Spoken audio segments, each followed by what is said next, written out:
कालो तो एक गरीब पक्षी था और इसी वजह से उसकी पत्नी गौरी कभी उसे पसंद ना करती थी। गौरी, मुझे मालूम है कि तुम हमेशा से एक अमीर पक्षी से शादी करना चाहती थी, लेकिन अगर तुम्हारे घर वालों ने मुझसे शादी कर दी तो इसमें मेरा क्या कसूर है?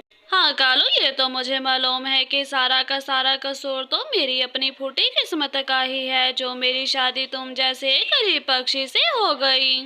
गौरी की ये बात सुनकर कालू कौवा तो बहुत ही उदास हो जाता है और मन ही मन में कहता है, देखना, मैं गौरी के लिए एक ना एक दिन उसके बड़े बड़े सपने जरूर पूरे करूंगा। एक बड़ी गाड़ी भी लूंगा और बड़ा घर भी, और फिर गौरी मुझसे प्यार करेगी। चलो अब काम पर भी चले जाओ कि अपनी ये मनहूस शक्ल लेकर सारा दिन मेरे सामने ही बैठे रहोगे। तुम्हारी ये शक्ल देखना मुझे बिल्कुल भी अच्छा नहीं लगता। गौरी कवि की ये बात सुनकर कालू कौवे को तो बहुत ही ज्यादा दुख होता है, लेकिन कालू कौवा कुछ कहे बिना ही वहां से काम करने के लिए उठ जाता है। कालू कौवा तो गरीब होने की वजह से अनपढ़ ही रह गया और इसी वजह से एक सेठ के यहाँ बोरियां उठाने का काम किया करता, और सारा दिन मेहनत करने के बाद उसे थोड़े से ही रुपए मिल पाते। बबलू मेरे दोस्त, मैं इतनी ज़्यादा मेहनत करता हूँ कि गौरी की ख्वाहिशों को पूरा कर पाऊँ, लेकिन उसकी ख्वाहिशें हैं कि वो मेरे इन पैसों से पूरी नहीं हो सकती। अरे कालू, कहता तो तू बिल्कुल ठीक है। गौरी भाभी के सपने तो सच में ही बहुत बड़े बड़े हैं, वो तेरे इन छोटे छोटे पैसों से पूरे नहीं होने वाले। हाँ बबलू मेरे दोस्त, मैं दिन रात मेहनत करता हूँ, पूरा दिन इतनी बोरियां उठाने के बाद भी थोड़े से रुपए ही मिलते हैं, जिससे गौरी खुश नहीं होती। इतना कहते साथ ही कालू की आंखें तो नम हो जाती हैं, और दूसरी तरफ उसकी पत्नी गौरी कभी पार्क में गई थी, जहां उसकी मुलाकात एक अमीर पक्षी से होती है।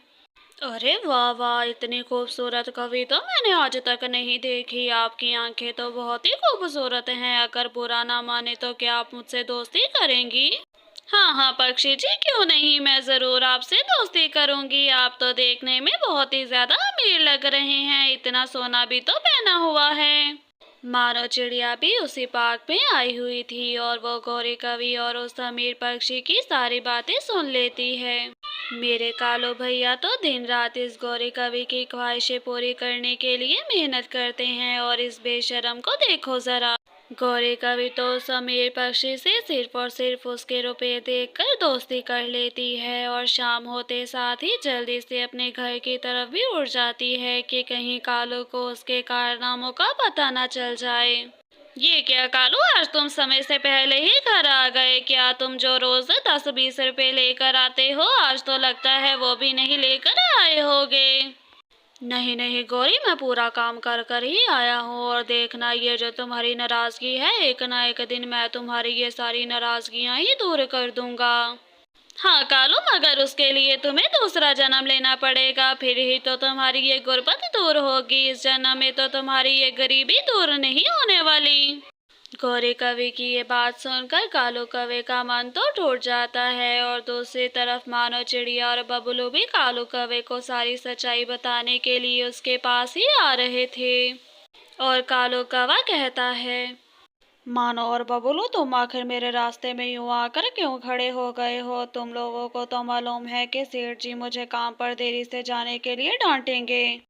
कालू भाई, हम आपसे जो बात करने के लिए आए हैं वो बात आपको बताना बहुत ही ज्यादा जरूरी है। गौरी कवि आपको धोखा दे रही है। कालू का मन तो भर जाता है, लेकिन वो मानो से कहता है कि उसकी पत्नी उसके साथ ऐसा नहीं कर सकती। ऐसे ही जंगल में कुछ समय भी बीत जाता है, और कुछ दिन गुजरने के बाद एक बार फिर से वो अमीर पक्षी और गौरी कवि पार्क में मिलते हैं, और मानो चिड़िया उन दोनों की वीडियो रिकॉर्ड कर लेती है।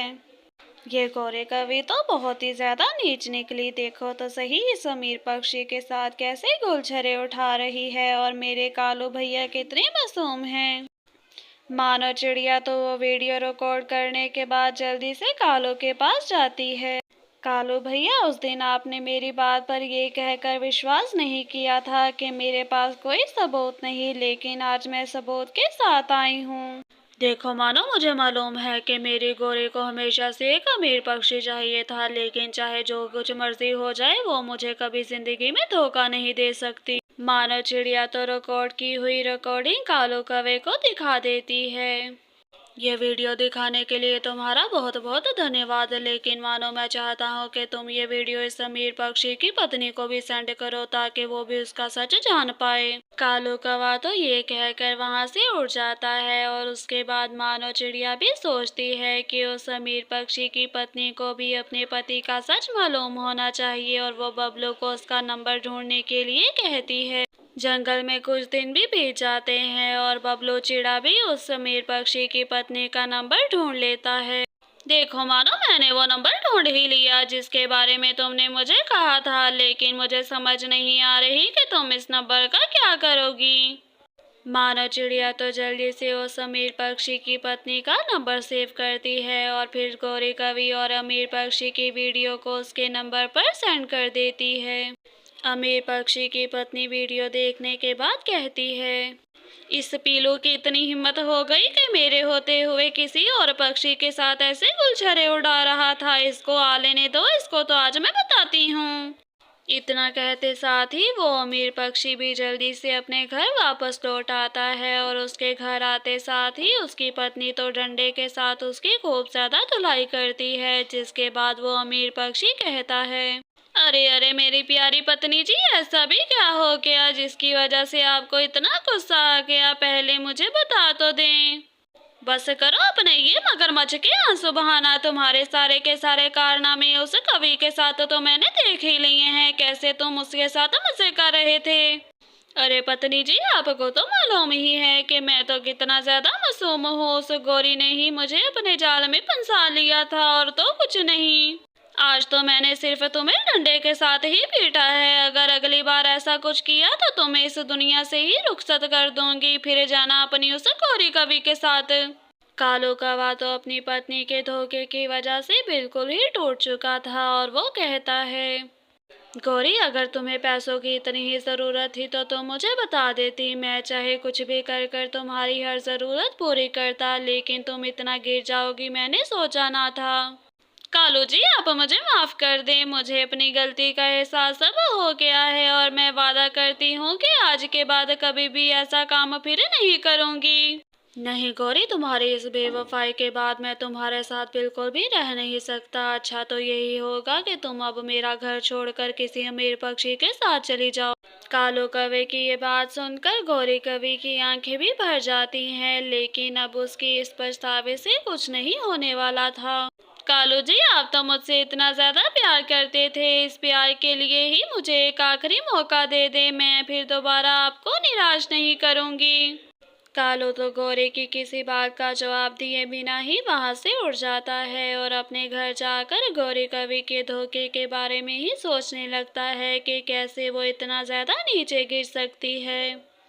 नहीं कालू, अब तुझे गौरी के इस धोखे से बाहर निकलना होगा। उसे जो करना था उसने तो कर दिया, लेकिन अब मुझे अपनी जिंदगी में आगे बढ़ना चाहिए। इतना कहते साथ कालू कौवा तो अपने दोस्तों को मिलने के लिए नदी पर जाता है और मानो उससे ऐसे कहती है, कालू भैया, आपको यूं उदास देखकर मुझे बिल्कुल भी अच्छा नहीं लगता। बेहतर तो यही होगा कि आप गौरी की बेवफाई को भूलकर आगे बढ़ें। हाँ कालू मेरे दोस्त, मानो बिल्कुल ठीक कह रही है। मुझे भी लगता है कि अब तुझे गौरी भाभी की बेवफाई को भूलकर अपनी जिंदगी में आगे बढ़ जाना चाहिए। हाँ दोस्तों, मुझे मालूम है कि तुम लोगों को मुझे ऐसे उदास देखकर बहुत ही ज्यादा दुख होता है, लेकिन मैं वादा करता हूँ कि अब अपनी जिंदगी में आगे बढ़ूंगा।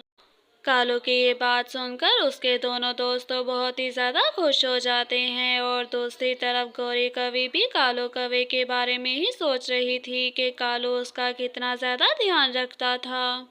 कालू जी मेरा कितना ज्यादा ध्यान रखते थे और मुझसे कितना प्यार भी करते थे, लेकिन मैंने सिर्फ और सिर्फ पैसों के लालच में अपने प्यारे पति को खो दिया और अपने आगे की जिंदगी गौरी कवि इसी पछतावे के साथ गुजारती है कि उसने कालू को धोखा क्यों दिया।